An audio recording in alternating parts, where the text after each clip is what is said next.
Hello and welcome to Inside Skiing. I'm your host, Chad Fleischer. Today we're going to take an exciting look at the latest and greatest gear for the 2001 ski season. So come along with me and let's check it out.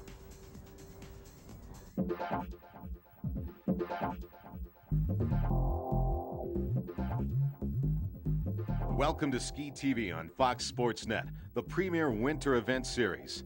For the kickoff of our 2001 ski season, SkiTV is proud to present Inside Skiing with Chad Fleischer.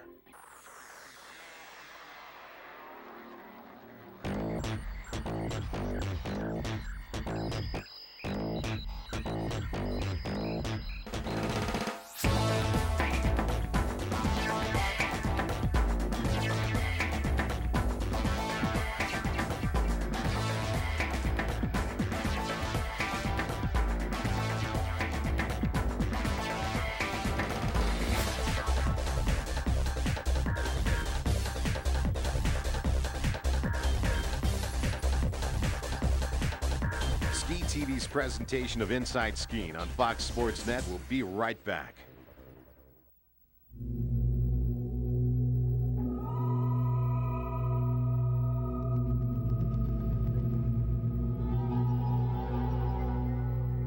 Introducing the all-new Chevy Tahoe.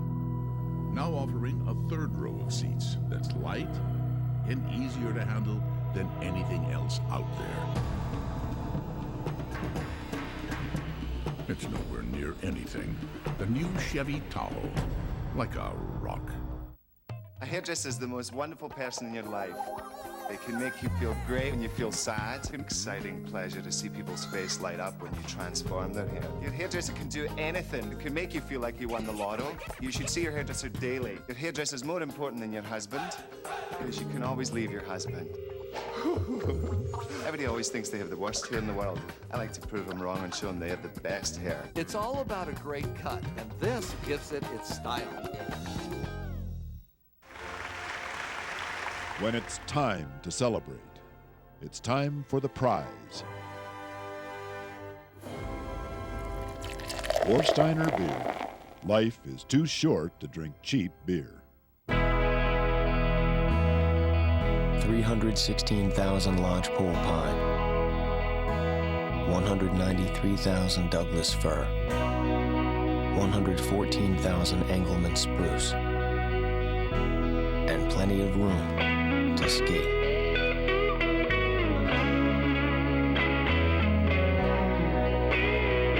Introducing Vail's Blue Sky Basin, where the backcountry begins.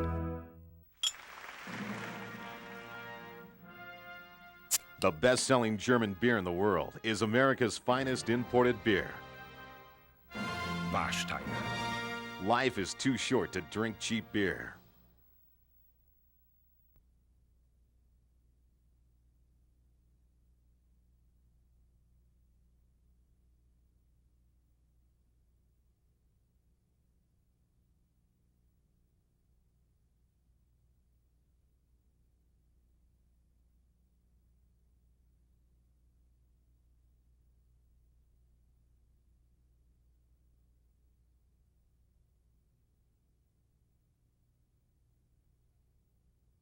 Inside Skiing on SkiTV is brought to you by Chevy Trucks, the most dependable, longest-lasting trucks on the road. Atomic, Obsession, Compulsion, Addiction, Rip Curl Snowwear. Warsteiner, the best-selling German beer in the world. And by Paul Mitchell, the style in lifestyle sports. Welcome to fabulous Las Vegas, Nevada. We come here every year to check out the latest gear and the newest styles. So if you're in the ski industry, this is the place to either see or to be seen. We're going to talk shop with the industry leaders in the sport about what's in your ski shops right now. Plus, I've gathered the biggest names in skiing to give you an inside perspective of how they feel about skiing. Finally, we're going to bust a move up to Jackson Hole, check out the men's U.S. ski team downhillers. These guys got it going on. Right now, we're going back to SIA and we're going to hop on the free skier bus.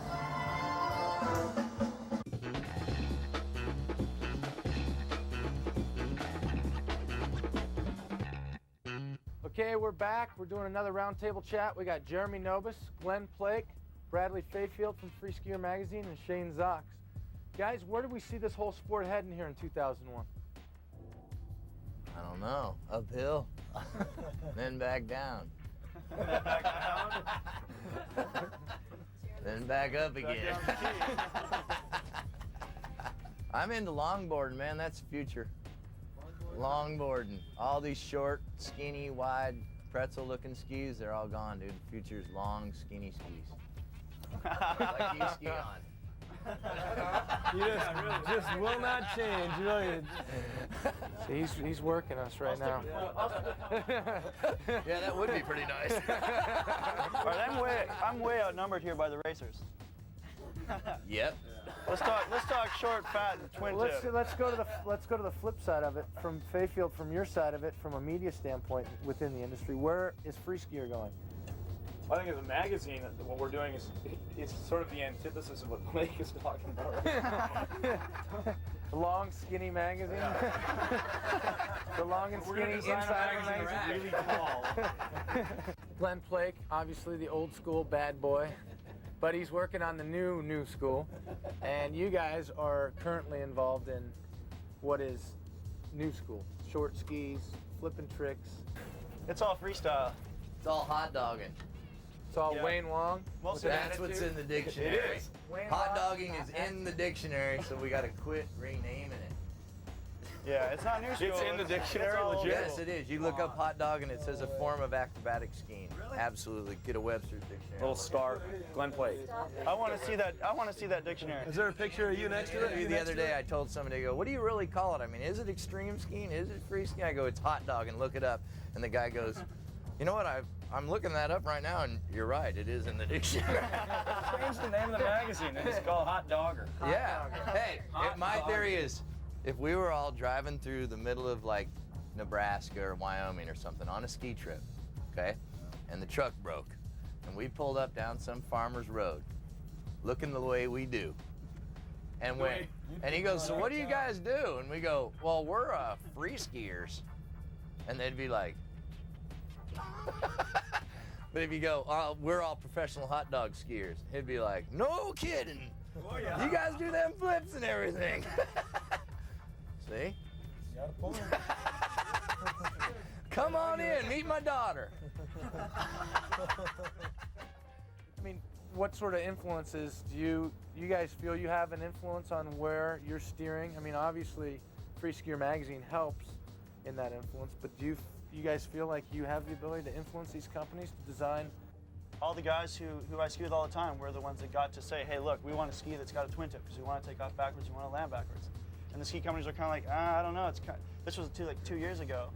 And they were like, we're all about the ski boards. And we're like, no, it's not about the ski boards. It's still just about skiing on good skis. They're just skis that work all around the mountain, but we want skis that have a twin tip. And they listened, and now it's going on. Finally. The companies are just going to keep their ears open. They don't believe in anything yet, and they take their time. Everything just happens too slowly. I mean, snowboarding kind of put all these athletes on a pedestal, you know, and let them create the industry. And they let them design the skis. Well, we're trying though. But that's what we're all doing right now. I mean, we're trying with the magazine to put people on covers and make them larger than life and make them sort of mainstream icons. That's kind of the point of the show too. You know, that I'm doing here. It's like I've been told, hey, you're always on the other side of the microphone. You know, you're the interviewee, not the interviewer. And now it's like, hey, I'm here with my good friends. You know, I want to take skiing from, I'm a ski racer, Glenn Plake's a hot dogger. You know, Jeremy Nobis is a big mountain powder skier. Shane Zox is a new school, you know, and it's like we're all skiers. We're all involved in the ski industry, and skiing's a rad sport. And let's take it, you know, and make it what it should be. You look at the big retailers and stuff that probably got into the sport because they really wanted to be a skier and have a ski shop and stuff. And I don't know, I mean, there's great old people in the sport, but there's some that like need to retire. It's like, get out of the way, all right? Well, how about now let's move into movies, because movies are obviously really important. Like we've been working on this movie called The Game all year with John Cesare. It's awesome. Everyone's got their own little part. Everyone's going to throw down $1,000 to be in the movie. Really? Yeah. And so that's going to all go back to the athletes. It's winner takes all. It's like 10 or 12 people, so it's going to be 12 grand or whatever. All the athletes get to take home, or one athlete will take it. Well, and that's an interesting game because even in ski filmmaking, as a skier, some of your best runs don't come out on film and some of your worst runs do. everybody thinks you're a hero, and it comes down to right here, what you did and what felt good, but you're acting basically sometimes when you're skiing, and so. Yeah, I mean, this is the first time it's been actually competitive in a movie, which is kind of cool. Vote on it, or how's it work? Well, yeah, there's going to be a vote-in system where you can get on DeCesare's internet site and everything, and yeah, That's so cool. So Shane, that's probably the most progressive thing that's going to be happening in terms of kids interacting with the movement that the likes of all of us in this room, have to do with skiing. Exactly. And I think one of our biggest challenges as a group of skiers who have been in skiing our entire lives is how do we keep this movement going, keep it at the pinnacle of on-snow entertainment, and yet create more and more numbers year after year. Just keep going at it. The kids have sunk their teeth into it already. I think it's going to take care of itself whether we're here or not now. Yeah, exactly. Yeah. Thanks you guys for coming out. Pleasure. Hopefully we educated some folks at home on why skiing's hot and maybe why it's not. Oh, it's hot. We learned a new word today, hot dogging. Hot dogging. Remember hot dogging. It's all hot dogging, but it's still Free Skier magazine. We're here with Atomic President Jack Baltz. Jack, we're going to talk today about Atomic, where Atomic's headed, and why it's the hottest product for 2000-2001 ski season.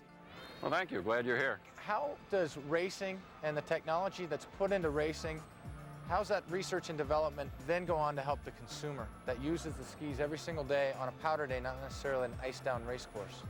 The technologies are always developed, 2 or 3 years before the product comes out. And, clearly we want to know about how skis. We put the best skiers in the world on them. At the same time, when we're testing, we actually do test with regular recreational skiers along with the racers. But one technology that works really well in racing also really makes sense for making good skis for the average recreational skier. One interesting feature to the Atomic skis is the fact that they have these titanium tubes in them. Why don't you tell us a little bit about what this titanium tube does and the structure of the ski inside the beta feature? Well, in our line this year, we actually have about 8 or 9 different models that have power channels in them. And this power channel construction actually is designed to do exactly what it says, give power to the ski. The channel is this little hole through here, which obviously when you have nothing in the void there, it makes the ski about 20% lighter. What the power channel does, that's pre-flexed and pre-cambered. So each and every ski is much livelier because typically skis are molded and they're flat and the bend is put in them. So here's a way for us to add life to the ski by putting in a pre-flexed, pre-cambered so that there's actually a rebound. When you flatten your ski out, it actually kicks back, giving you energy. So you accelerate in a turn, it kind of accelerates you out of the turn. Jack, Atomic's making twin-tip skis for the first time. That's got to be exciting for Atomic to finally get into that movement. If these kids want to go out there and do tricks and jump and play in the terrain parks and stuff, and we want to be the best ski brand in the world, it's sort of our obligation to give them good products to do it. So we've launched 2 new twin tips for this coming season. We paid really special attention to building one that's affordable so that the 12 to 16-year-old kids can go out there and they don't have to have mom and dad mortgage the house to buy them a pair. So we think it's exciting to see the kids in this free skiing movement, and it's good for the sport, and it should be awesome in the future. Jack, thanks for having us today. Chad, thanks for coming over. I hope you had a good time at the show. Stay tuned. We'll be right back with more Inside Skiing.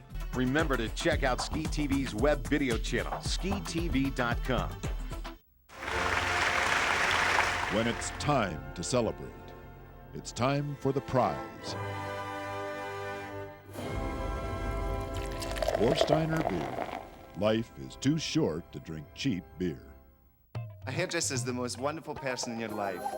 They can make you feel great when you feel sad. It's an exciting pleasure to see people's face light up when you transform their hair. Your hairdresser can do anything. It can make you feel like you won the lotto. You should see your hairdresser daily. Your hairdresser is more important than your husband because you can always leave your husband. Everybody always thinks they have the worst hair in the world. I like to prove them wrong and show them they have the best hair. It's all about a great cut, and this gives it its style.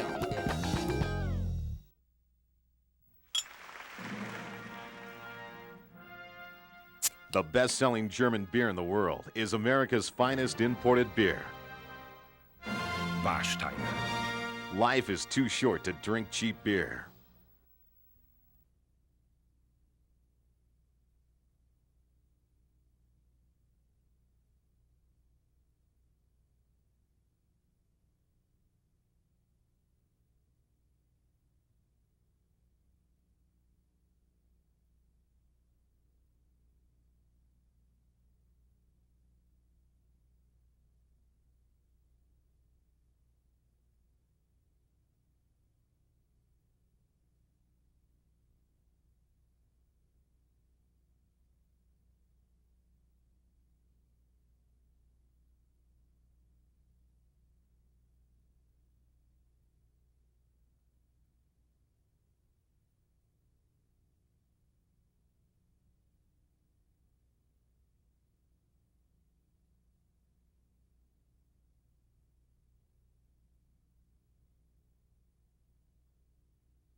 welcome back. We're now inside of SIA, and we're here at the Rip Curl booth.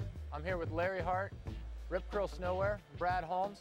Brad Holmes is sponsored by Rip Curl, skis for them and all the big air competitions and all his free riding events. If I were to come to you and say, why would I buy Rip Curl as opposed to something else that's out there? Why would I want to buy Rip Curl? Oh, Rip Curl has a long tradition in producing the best quality products that are out there. Just kind of that free-flowing edge that we're trying to capture from the new movement of skiing is kind of translated into this piece that Brad's wearing. So other than just hanging out in the jacket here, looking pretty, what do you have to say? Well, I've been skiing for Rip Curl for about 5 years, and came into Rip Curl. These guys have a definite open mind towards the whole skiing movement as far as design and everything. These guys are like, you know, we test the stuff and make sure that we want it, and these guys produce it. And then you pass it on to the consumer, and that's absolutely. Why. It comes from it's made from the skier. It's not someone who is like, here's some clothes and they show it. It's not a guy in New York City. Exactly. I know I live in my ski clothes like you do. It's not a guy in New York City, you know, making it for models on the runway and then shipping it out to the consumer and making it look good. Exactly. These guys are definitely down to the hardcore scene in skiing and snowboarding and produce a product for people like me. If I want to go out and buy Rip Curl, where can I find Rip Curl? Is it at every shop, snowboard shops? Where do I find Rip Curl? You can easily dial the 1-800 for Rip Curl. It's 1-800-THACURA, so it's 1-800-TUCKURL. Well, thank you guys very much. It's a pleasure meeting with you once again. Thank you, Larry. Thanks so much. Now we're going to go to Vail. We're going to check out some half-pipe rippers, and we're going to do a big air and half-pipe how-to. So Rip Curl athletes coming at you. All right, we're here in Vail, Colorado. I'm with Shannon Shad and Chris Hawks. Shannon Shad, you can check him out in the movie 13, also with Teton Gravity Research and The Super Show by Mikey Hilb. Chris Hawks is the triple big air champion at the X Games, and these guys are here in Vail, Colorado to show us what it's all about when it comes to the half pipe and big air. You can see the jump behind us. We got a sunshiny day, and you guys ready to go or what? Yeah, we got a great jump. Pretty good. Great weather. Nice day to have some fun. All right, let's do it. As I'm approaching the jump, I'm thinking of getting a good pop off the top of the lip, turning your shoulders and hips, and that's what makes you go around. And then you just extend to the ground. You pretty much know you have the trick dialed for the landing when you're at 540. Yeah, you always want to look ahead, come around 720. You should start to see where you're at 540. You should be able to see the ground, and then drop your trick in to the landing hill. When you get to the top of the jump, you want to be extending up into like a pencil, nice and straight. And on a spin, you do that as you're turning your shoulders and hips, and that's what makes you go around. We're standing here at the top of Gold Peak in Vail, inside the half pipe right now with Shannon Shad. Shannon's going to show us what it's all about inside the half pipe. Good luck, brother. What's the most important aspect of the pipe? I mean, well, the biggest thing is to pick the line and find the right spot coming up. You want to find the right pitch where the pipe will have enough vert. Okay, that's why you were shaving it down. Yeah, we raked it more vertical. Yeah, to get a little more vert. That way you can pick a good line coming in, which is like the trajectory. You see our tracks coming in here. You want to pick a good trajectory so you'll come back into the pipe. Now, you thinking the same thing in a half pipe when you're on skis as you are in a half pipe when you're skateboarding? The transition is really important to carry speed out of one transition into the next. So the perfect spot to land when you come back in is right towards the top of the pipe and up on the steeper part of it. If you land down towards the bottom, you lose all your speed. You don't have enough speed for your next jump. I always like to hike up and then look in and find the next good spot too. Folks, so you have it. Half pipe 101. Now it's time for Shaggy to show us what's going to happen.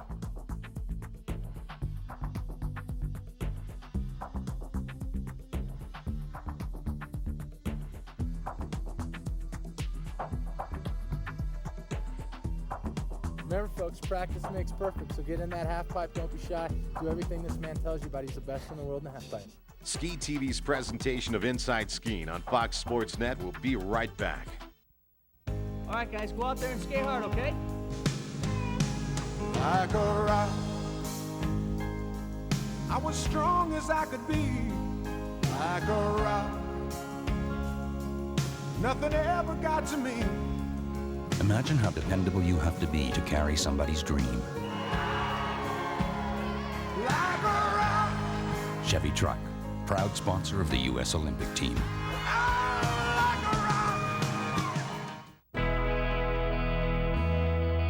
316,000 lodgepole pine, 193,000 Douglas fir, 114,000 Engelmann spruce, and plenty of room to ski.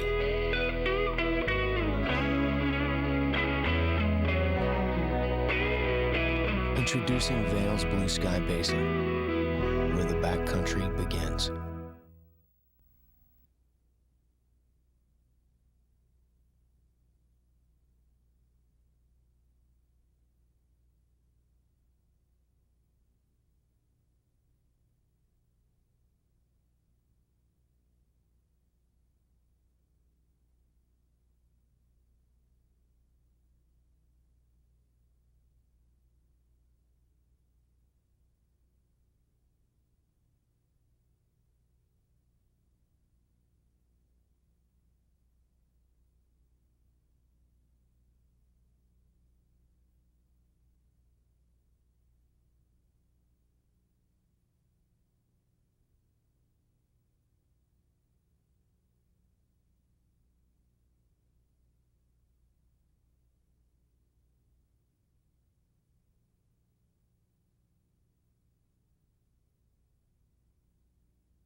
Inside Skiing on SkiTV is brought to you by Chevy Trucks, the most dependable, longest-lasting trucks on the road.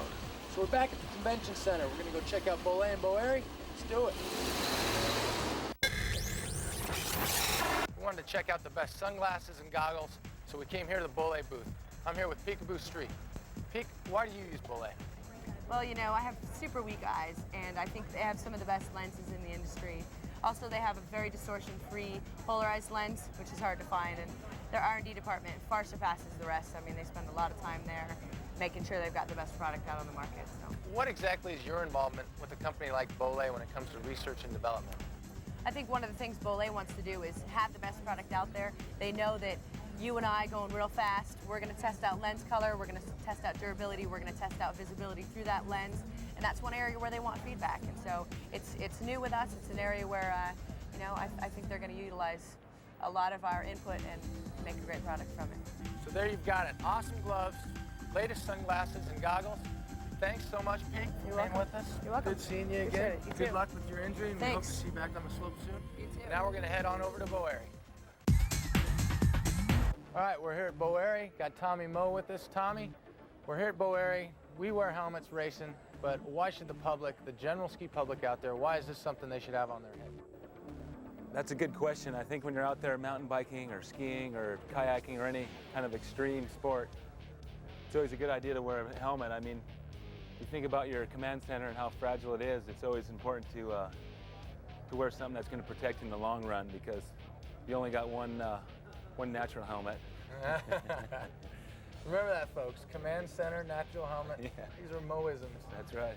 So what's up here, Chad? You're here in Vegas when you should be on the World Cup.